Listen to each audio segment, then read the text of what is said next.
السلام عليكم إن شاء الله يلا ما أنت حنكهل دونا موضوع له يقانو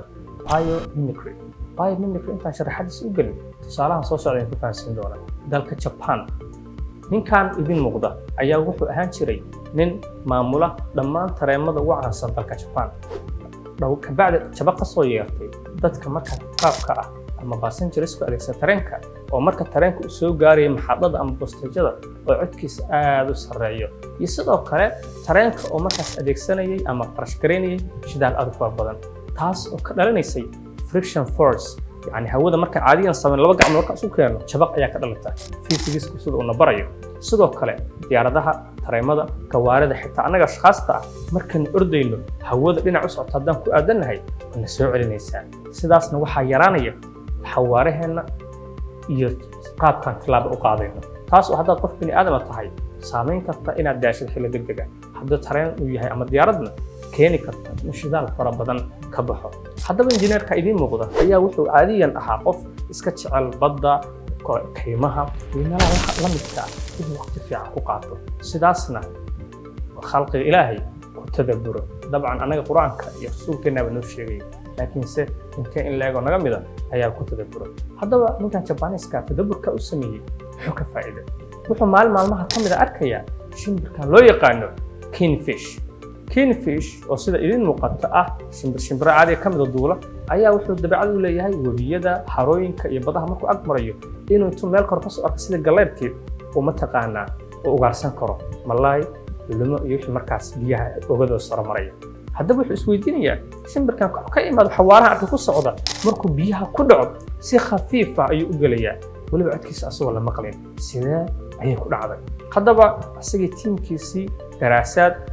qoto dheer oo sameeyeen waxay soo ogaadeen in afkan dhuuban ama gantan dhuuban ee shimbirkan ay tahay tan u fududaynaysa inuu si fudud biyahaas u dhex galo caadiyan gacanteed haddaan biyaha ku dhufto maadaama gacantii wada fidsan tahay biyaha cod siyaada ayaa kasoo yeeraya laakiin adigba isweydiin markaas kor u gelisid way ka yartaa jabaqdu waxay dhaheen sidaan soo sheegnayo waxaa fududaynaysa afkan dhuuban ee shimbirkan sidaasna waxaa ku soo baxay tareemadii aad ku dheereeyay oo fast trainska loo yaqaan ama bullet trainska yani sida xabadda u dhacay oo kale ee Japan ku soo baxday fikradan asalkeeda meesha ka imaatay sidaas ay ahayd haddaba injineerkan Japanese-ka iyo tiimkiisu marka ku tadabbureen khalqiga ilaahay waxa ay ka korsadeen sida noloshooda caadiga ahayd ayba ku dabaqeen sidaas la mid ah maanta waxaan soo qaadan doonaa dhowr tusaale hal iyo ilaa 5 tusaale kuwaas oo laga matala xayawaanaad caadiyan nolosha bini aadamka saameyn ku leh awal waxay ahaayeen tiknoolajiyad laga soo minguuriyay khalqiga ilaahay soo abuuray laakiin maanta waxaan idin wadaagi doonaa xayawaano caadiga aan naqaanay oo ay robada la sameeyay iyo sida bini aadamka noloshooda saameyn ugu yeelan doonaan ayaan arsaanyo robot ka samaysan robotic crabs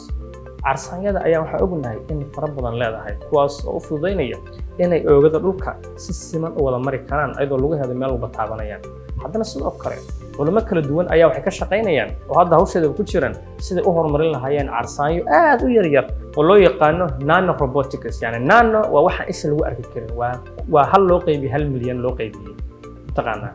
waa laga soo gaabiyay inay sameeyaan arsaanyo aad u yar waxay leeyihiin haddii aan ku guuleysano samaynta arsaanyada noocan oo kale ah waxaa noo fududaan karta inaan taarget galayno ama bartilmaameedsano unugyada kansarka kuwaasoo laga dhexelo ama dhex jabaaxa unugyada dhiigga casaas ee bini aadamka yani imagine caadiyan anaga waxaan lagu diraa vaccination talaal dawooyin kala duwan iyo waxyaalo badan oo dhammaan viruska iyo dhammaan xanuun jirkeena soo weerara aan ku ilaalinayno haddaba waxay leeyihiin ka fakar in lagugu diro karo arsaanyooyin aad u yar oo haddii lagugu diro xididkaaga dhiigga halbowlaha la raacsiiyo kuwaasoo dhiiggaaga wadnahoo dhan ilaa wadnaha meel kastay tagaan soo nadiifin kara ama ugaarsan kara unugyada kansarka ee dilaaga ah dabcan markii saana loogu sheego waa waxaan isdhihi karno waa wax mustaxiil ah marnaba inay suurtagashana ay suurtagal ahayn laakiinse waxaan ognahay 200 sano ka hor iyo wixii la mid ah haddii la dhihi lahaa waxaa kuu suurtagalaysa qof 500 kilomitir ku jira ama qof xitaa 1 kilomitir ku jira ayaad halkan kala hadli kartaa ama cod u gudbin kartaa taa laftigeedu dadku way ku adkaan lahayd laakiinse wax walba teknoolajiyadu gaarto waa wax mar walba anaga naga ficilinaya laakiin ku imaanaysa dadaalka iyo isku dayga bini aadamka dhammaantiisa qodobkeena labaad waxa weeye haddaba khuburo injineero kala duwan ah ayaa waxay horumariyeen dolphinkan idin muuqda. Dolphinkan muuqaal ahaan iyo dabiici ahaan iyo siduu u dabaalanayo dhan walba uu kala mid yahay xayawaankan idin sheega dolphinka caadiga ahaa, balse kan waa robot. Wuxuu ka kooban yahay caag, fiilooyin, matoor la isku geeyey iyo mashiin yaroo lagu shubay oo garaadka macmalka kaas oo imitation ku samaynayo iyo tusaalayn iyo minguurin iyo isku daydays iyo dhaadhaacin iyo qish uu ka soo qaadanayo dolphinka caadiga waxaan naqaanay. Waxay dhaheen san wuxuu fududaynayaa in meeshaas iska baxdo in dolphinka caadiga ahaan oo naqaanay oo hadii goor u baahnaa caafimaad, fayadhowr, cunno, taxadaris iyo wax walba oo noole Ilaahay abuuray oo u baahan yahay. balse kan waxay yiraahdeen waxaan la soconaa motorkiisa dabcan kaasoo wadna ahaan u shaqeynayo computerka kala soconaa maadaama ku shaqeynayo teknolojiyada loo yaqaan IoT ama Internet of Things taasoo ah walax caadi u soconaysa signalka ay ku soo diraysa computeradena in la akhrin karo xaaladda ku sugan yahay. Tusaale ahaan waxaa la arki karaa baterigiisa, caafimaad ahaantiisa, inta u dhiman speed ahaan, inta meel u socday iyo wax walba uu sameeyey. sidaas darteedna noloshii aan siin jirnay taxadarka siyaadada ka geli jirnay ka noolaha ah sidaan way ka yartaa. Waxay sidoo kale yiraahdeen culimadani waxaan u adeegsan karnaa inaan ogaano gunta hoose ee badda oo xayawaankan caadiyan anagu markaan rabno inaan meel u dirno nooma suurtagelin inaan meeshaan doonno ku wajahno, balse kan maadaama uu yahay midaan maamulayno baddaan u diri karnaa, meel kastuu mari karaa asagoo markaas xayawaanaadka kale ee badda ku nool aanan gaarsiinayn wax dhibaato ah. sidaasna waxaan ku ogaan karnaa hydrological researches yani wax quseeya badaha iyo biyaha, sidoo kale environmental research bii'ada markaa ku hareeraysan iyo biyaha kulkooda iyo xaaladooda haddii wax suna lagu soo daray waa ku ogaan karnaa bay sidoo kale waxay adeegsan karaan photography yani inay ku duubaan gunta hoose ee biyaha. waxaad daawataan barnaamijyada Planet Earth iyo kuwa la midka ah kuwaasoo badda gunteeda iyo qaybeeda kala duwan aan aragno. haddaba waxay leeyihiin dolphinkan anagu u adeegsanaynay isbaashaalkii iyo badadaaladii haddana sidoo kale wuxuu naga saacidi doonaa inaan macluumaad badan iyo daraasaadka aan badda ka samaynayno si waafi ah oo qurux badan lagu soo gudbiyo. inshaalayaal sidaas sidoo kale arki kartaan caadiyan waxaa jira shirkado maanta dunida ka yagleelan kuwaas oo ku rakiba GPRS iyo sensors ku rakiba dolphinada, weyliska ama xuudka ama nimiriyada kuwaas oo markaan markay ku rakibaan ay la socdaan oo daalacaan oo indheeyaan xayawaanaadka meelaha ay tageen. waxaa arkaysa marka qaar mid ka imada Australia iyo New Zealand salkeeda oo tagaya ocean badda Atlantic dhinaca ka tagay kaas oo la socon xaaladiisa intuu safar maray waxa la mid dhamaantood. taasoo kale waxaan jeclaan lahayn in kalluunka tuuna loo yaqaan ee ka duula dalkeena intuu xeebaha Soomaaliya ka tago ilaa South Africa, Madagascar ka soo wareegda ilaa Australia ka soo leexda haddana Soomaaliya ku soo laabta inaan ogaan karno dalalka ay maraan, xaaladda ay maraan, xawaaraha ku socdaan iyo xaalkooda. إن شاء الله حرتيني تكنولوجيا داس إن ندلكين وجاري مرافقين. قلب كان صدق شالة لوحوي ميني تشيتا روبوت كانوا أحد حيوان كان وارصدها مقانو لوكيسي. وحهر مرسل شركة بوستون داينامكس. هري وحنا قصوا هذا النيل بوستون داينامكس إن اللي هاي روبوت كذا عن كاي أطلس كاس وكل شقين جرات كمعمل كا ونشقية قاب وإك كمانتي دلود أي رادنيسو كاسو إن لسي أوامر كواسو متقانا قبان كرو سيفون مؤسمين كرو ولبا أسوقه ودقا فلود لكن كان كيوا كيريها وكدريا وكومباكت ديزاين ahaan iyo muuqaal ahaan wax ka qurxoon yahay wax ka orod badan yahay. ujeedka ka damacsan yihiin waxa weeyaan injineeradu inay helaan xayawaan u eg kuwii caadiga noqonay. tusaalahaan waxaan ognahay dadka ugaarsadayaasha ah ama dadka qaar xoolaha noocyada kala duwan inay iyada u tababaraan inay yihiin nooc ka mid ah ari raac ama sidoo kale yihiin wax soo ugaarsada daalayn dhan walbana ordaya. waxaan leeyahay kaabis bedelkiisa كور هذا هلي كرنا ربط كرنتين بس شقيني كواس نقدر يكسن كرنا إنه قاضي علايس يعني صالحان وكله وحن أبناء الدين الإسلام كأيجا إن الجروب كويس يتد ما بنانا عارف ما هنا ما فينا كاس بدل كيس كليهن كور هذه أي أم حيوان وقف وقف ويل وشقين كرا وأسوق قاضي كر وح قلوا علوس هذا قول كان كاميرون اللي روين بنو ياري كور هذا ربط نقول لها وحول بنوق قاضي كرا صار من أول شيء كرنا لأنك كلنا حليه وحواد يكسن كرنا beer falista iyo wax la halmaala iyo dhammaan wax kastoo xayawaan maanta dadku ay ka qaataan taageero xoog iyo muruq ah taas bedelkiisa lagu heli karo. waa kulli waa daraasaad socda oo wali laga gungaarin laakiinse aan qiyaasi karno in dabcan sida aan filayno si ka khatarsan xitaa ay noqon karaan. tusaalahaan in loo adeegsado dagaal yani ka fakar barnaamijkan kor waxa soo qaadanay drones kumanaan kun ah oo dadka lagu fasaxayo kuwaasoo qofka loogu talagalay bas lagu bartilmaameedsanayo. وكورن waxay leeyihiin sidoo kale hadiiba ka waran rabadeen noocan oo kala boqolaal kun oo qof inta oo ayaga noocan inta lagu soo fasaxo nin dhowr kiiloomitir iyo dhowr qaarood gadaashooda taagan oo halkaas kaa soo weerarayo dhibaatadeeda ayay leedahay Soomaaliya sidoo kale jaalayaal hadda ka hor waxaa dhacday niman ka tagay reer galbeedka oo aaday qaaradda Australia ayaa waxay ugu tageen dadkan aborigines loo yaqaan markaas wax kasta ay weydiiyaan waxay ugu jawaabayaan ma naqaano ama ma aqaano waxay weydiinayaan yani waxa sheegaysan ma fahmayno mana garanayno dabcan dadka dalkaas joogay aborigines loo yaqaan oo maanta la cirib tiray ayaa luqadda ama lahjada ay ku hadlayeen ma aqaano waxay ku tahay kangaroo marka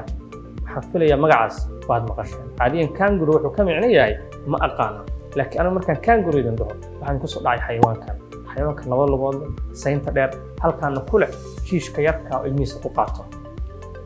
kaas oo runtii aad u dheereeya kuna caan tahay qaaradda ama dalka Australia qaarad iyo dalka kaliya qaarad iyo isku qaaradna oo Australia dabcan xayawaanka idin muuqda ma ahan kangaroo saxda ah ee daweyn oo abuuray ee waa mid laga tijaabiyay loona ekeysiyay robot noocaas nooc ka agdhow uu yahay intaba kaas ayuu xilliga culimaduna waxaan u adeegsan karnaa qaabab kala duwan tusaalaha inaan daraasayno xaaladda kangaruuda kala ku sugan yihiin sidoo kale sidii loo adeegsanayo sharkiska ama kuwa la midka ay waxay leeyihiin waxaan u adeegsan karnaa inaan ku daraasayno kaymaha xayawaanaadka kale iyo sidoo kale cimilada jawada markaas lagu jiro marka jaalayaal gubtay gunaanadka ama maanta idinku dhaareen bini aadamku aqligooda adeegsanaya waxay had iyo goor ku tadabburaa ilaahay khalqigiisa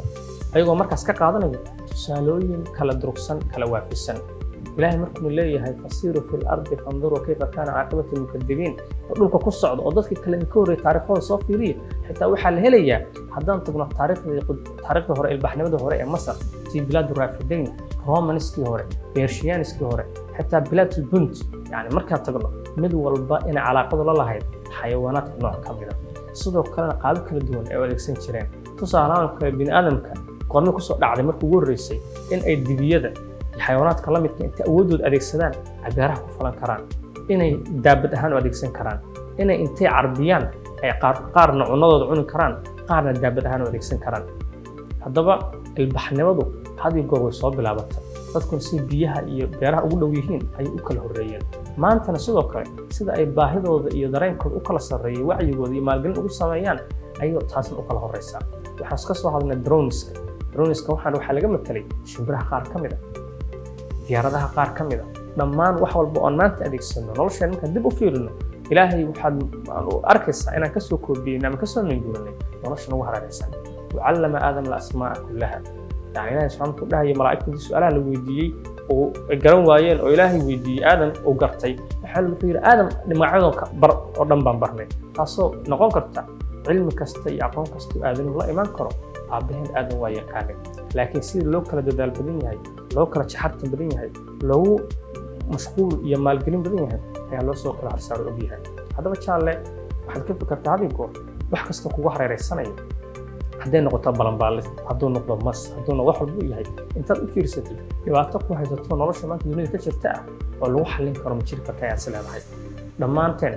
wax walba oo ku mashquulna micnaheeda ka soo saari karnaa dhabtiina way tahay muuqaalkan hadda iga daawanaysaan kaamiradan lagu duubayo ishan bini'aadamka laga minguuriyo say u aragto iftiinka qaabka u gadinayso dhammaan yani caadi hadda iftiinka markuu anagu nagu soo ishada ku soo dhaco wuxuu ku soo dhacaya asagoo gadisan oo geesgees ku soo dhacaya أعصابته أما النيورونس كلاش سبحانه وتعالى سي أي قديمية سلا سير لمدنا كاميرا أركسان دتك السمية سلا سير لمدنا أي سمية تين كم صوت قلوا سوق جديد سوق قليا لا ميموري بروسيسور كحرا عاديا أي قديمية أو مرة بعد نوت الصية متصل هذا كان أركسان أو كرمة حيقول تيرو اللغة هيكون هوس جيران هذا بتشال ليال موضوع عن موضوعك والله من أنت كل منه هذا يقول أن نقول كل كنت تدبر خلق الإلهي وحنا وعرى إنسان موضوعا يموضوع لم يكن كل منه وإنتاس بس أرجع ما قل دم بحسب بدن السلام عليكم بارك لك فكرة